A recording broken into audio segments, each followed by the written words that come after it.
Our next guest is the National Press Secretary for the American Federation for Children. You can check out their website at federationforchildren.org. Brian Jodice, welcome to the NewsBlitz. Hey, Randy, great to be with you.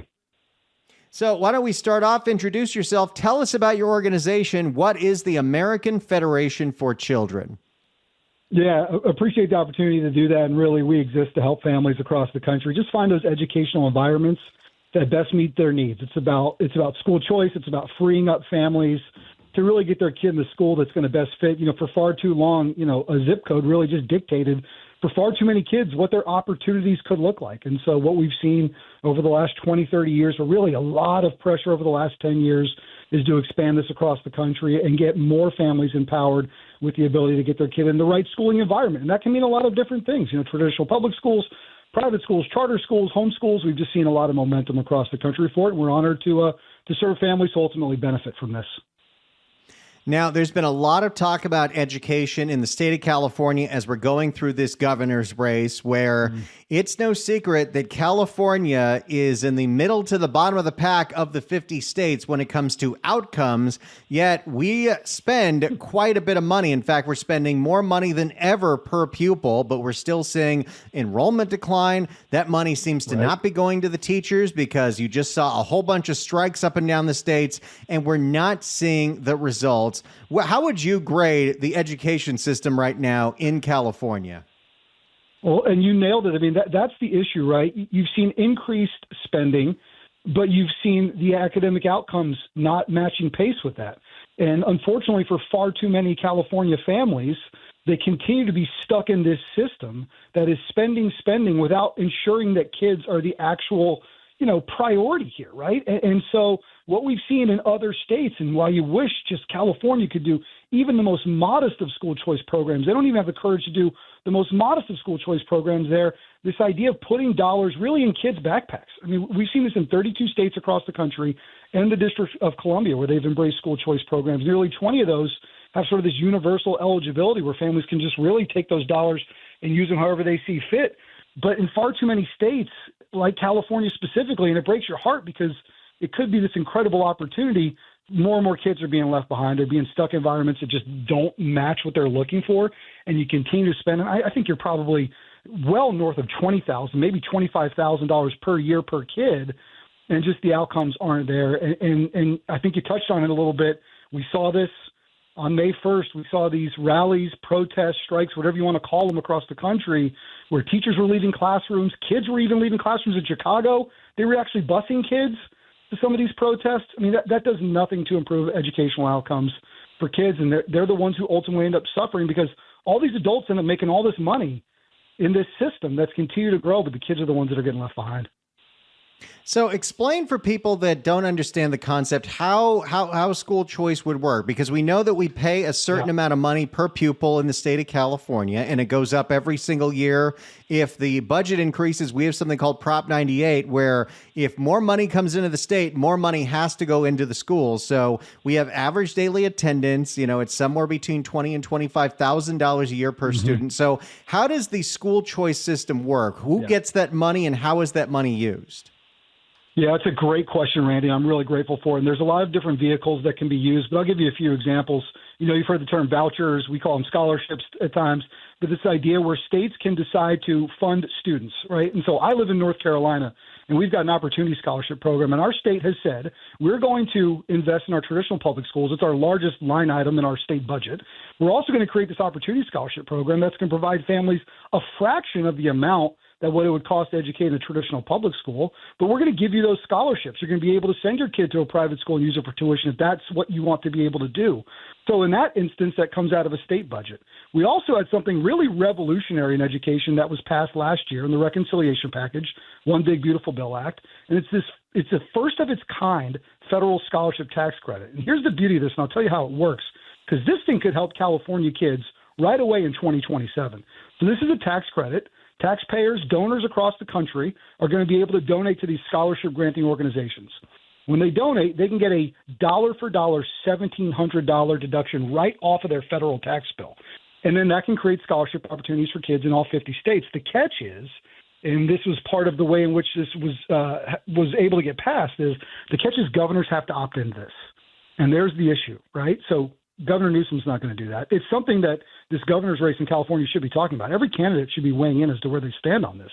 Because what you can create is free educational dollars that don't cost your state a dime that can support kids in your state. Because I can promise you this much, Randy. California taxpayers will take advantage of this tax credit, right? You'd almost be crazy not to. But the key is, can you keep those dollars in the state? And now you can unlock some school choice options like you've never had before.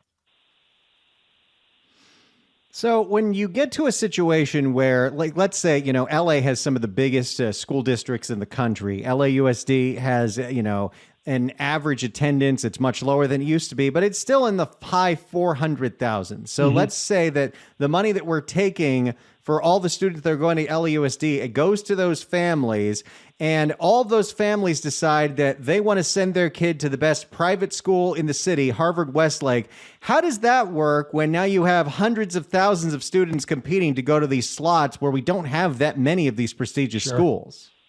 Yeah, and that's a great question because it becomes a capacity issue. We've seen this play out in other states. What you've seen is when you add that competition to the marketplace, then you can create additional options. So we've seen in states like Florida, where you've got the largest school choice program in the country, nearly 500,000 kids. You've seen more schools create from that. You've seen highly motivated teachers even sometimes leave school settings and go start schools. It's not the end-all, be-all. It's not the perfect solution, but what it at least creates is some opportunities. Gives families a chance to get those dollars. Like in this case, you're paying property taxes. It's going into a system you're no longer leveraging for your kids if you have them in private school. Wouldn't it be great to have a program in place where you get some of that back to be able to use towards their tuition? And at the same time, we've seen more educational options spur up. You've seen schools, be created. So yeah, there's going to be a capacity conversation that's going to be had. There's going to be a lot of families across California that can afford to attend the prestigious schools. But what we're asking for is, for families who can't, specifically what we've seen school choice do, unlock educational options for low-income minority families like never before. Got to create more pathways there for kids to be able to get access to something that's going to best meet their needs. And then you've got to create competition in that marketplace. So find ways by doing things like this, maybe new schools can spin out, and you can create some opportunities for families to find some options like that. I'm sure we have plenty of teachers that are listening in the audience. What would you say to a public school teacher that worries that programs like this mean that they're going to be out of a job?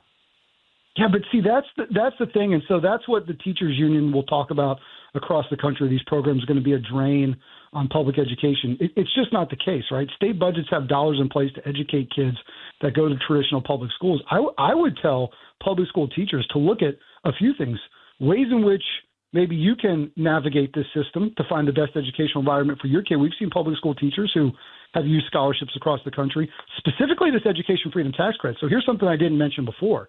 The beauty in the way in which this tax credit can work, again, assuming that states opt into it, is the law clearly states it can be used for a myriad of educational resources, meaning it talks about tuition, but it also talks about tutoring, talks about transportation, educational services, technology.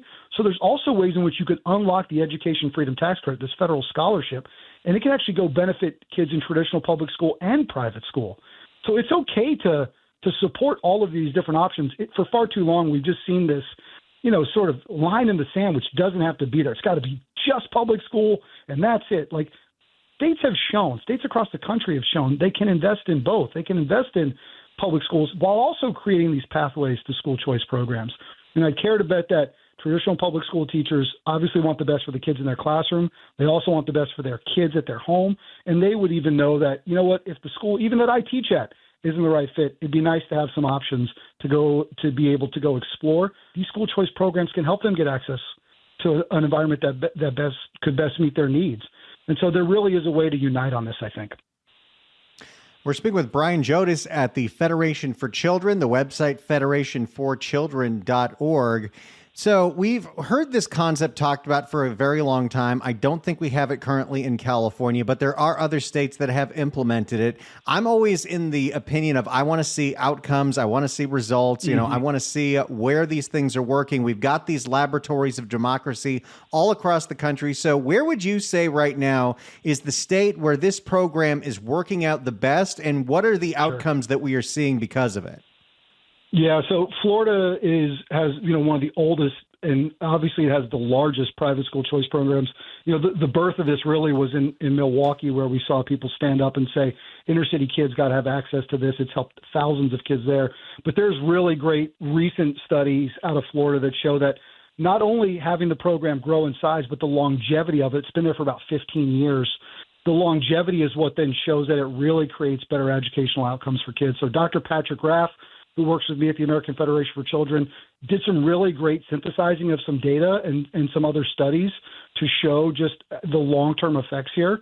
So again, we've got that at federationforchildren.org. There's great studies out of Ohio that show that kids that use the Ohio School Choice Program have better attainment to universities, four-year degrees, but also then the kids around them do as well. So and same thing in Florida, we've seen where even when school choice programs can be in existence and can grow, not only is it helping the kids in the program, it's actually helping kids in schools in and around those areas.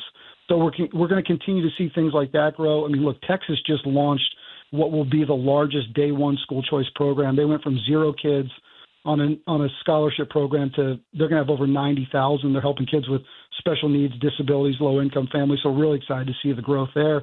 So we've seen, look, when these programs can come into existence, when you give them the time to grow and serve more families, not only do they help kids in the program, but they can help kids in that area as well. And so there's some great studies out of Florida, great studies out of Ohio, across the country. We've seen it. But those are some of the marquee ones that I'd have you look at.